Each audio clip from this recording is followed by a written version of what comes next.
మీ జీఐఈటీ ఇప్పుడు జీజేయుగా మారింది. 2000కు పైగా ప్లేస్మెంట్స్, ఐపీఎం, కేపీఎంజీ వంటి సంస్థలతో ఇంటిగ్రేటెడ్ కోర్సులు. యూపీఎస్సీ కోచింగ్, అడ్మిషన్లు ఓపెన్.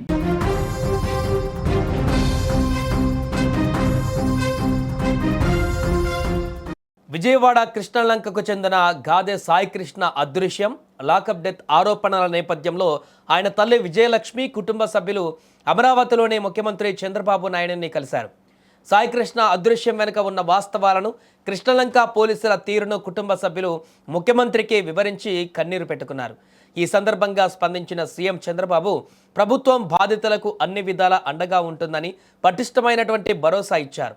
సాయికృష్ణ కేసు తీవ్రతను పరిగణలోకి తీసుకొని ఇప్పటికే ప్రభుత్వం ఉన్నత స్థాయి దర్యాప్తునకు ఆదేశించిందని సీఎం చంద్రబాబు ఈ సందర్భంగా కుటుంబ సభ్యులకు తెలిపారు. నిర్లక్ష్యంగా వ్యవహరించిన కృష్ణలంక సీఐ నాగరాజును తక్షణమే సస్పెండ్ చేయడంతో మాత్రమే కాకుండా దర్యాప్తును మరింత వేగవంతం చేశామని కూడా సీఎం వివరించారు.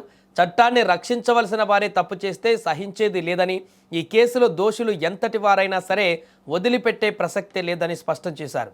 ఈ భేటీతో గాదె సాయికృష్ణ కేసులో ఏపీ ప్రభుత్వం ఎంత సీరియస్గా ఉందో అనేది మరొకసారి స్పష్టమైంది. పోలీసుల కస్టడీలో అరాచకాలకు పాల్పడితే తీవ్ర పరిణామాలు ఉంటాయని, చట్ట ప్రకారం కఠిన చర్యలు తీసుకుంటామని సీఎం హామీ ఇవ్వడం పట్ల సామాజిక వర్గాలలో హర్షం వ్యక్తమవుతుంది. బాధితురాలికి సంపూర్ణ న్యాయం జరిగేలా చూస్తామని, ఎవరూ అధైర్యపడాల్సిన అవసరం లేదని కూడా ముఖ్యమంత్రి పునరుద్ఘాటించారు.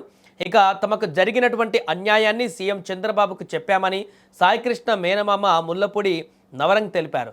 కుటుంబ సభ్యులతో సీఎంను కలిసిన అనంతరం మీడియాతో ఆయన మాట్లాడారు. సాయికృష్ణ తల్లి బాధను సీఎం చంద్రబాబు అర్థం చేసుకున్నారు. బాధ్యులైన అధికారులను శిక్షిస్తామని ఆయన హామీ ఇచ్చారు. మాలాంటి సామాన్యులకు న్యాయం జరగదని భావించాం, కానీ చంద్రబాబు, డిప్యూటీ సీఎం పవన్ కళ్యాణ్ చొరవతో న్యాయం జరుగుతుందనే నమ్మకం వచ్చింది. రాజకీయంగా మాకు ఎవరిపైనా ద్వేషం లేదు, న్యాయం చేయాలని మాత్రమే సీఎంను కోరాం. ఇలాంటి అన్యాయం మరొక మనిషికి జరగకూడదని నవరంగ్ చెప్పుకువచ్చారు. ఇక మరోవైపు సాయికృష్ణ అదృశ్యం ఘటనలో ఆరోపణలు ఎదుర్కొంటున్న కృష్ణలంక సీఐ నాగరాజును సస్పెండ్ చేసిన సంగతి తెలిసిందే. తాజాగా ఆయనపై కేసు నమోదు చేశారు. సాయికృష్ణ తల్లి విజయలక్ష్మి ఫిర్యాదు ఆధారంగా పలు సెక్షన్ల కింద నాగరాజుపై కేసు నమోదు చేశారు. ఈ కేసు విచారణ బాధ్యతలను ఏసీపీ దైవ ప్రసాద్కు అప్పగించారు.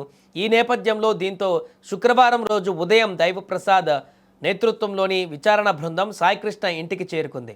దైవ ప్రసాద్ నేతృత్వంలో 2 సిఐలు, 2 ఎస్ఐలు సాయికృష్ణ నివాసానికి వెళ్లారు. ఈ సందర్భంగా విజయలక్ష్మి వాంగ్మూలం రికార్డ్ చేసుకున్నారు. అటు ఫోరెన్సిక్ టీం కూడా రంగంలోకి దిగింది. కృష్ణలంక పోలీస్ స్టేషన్ చేరుకొని ఆధారాలను సేకరణకు దృష్టి పెట్టింది.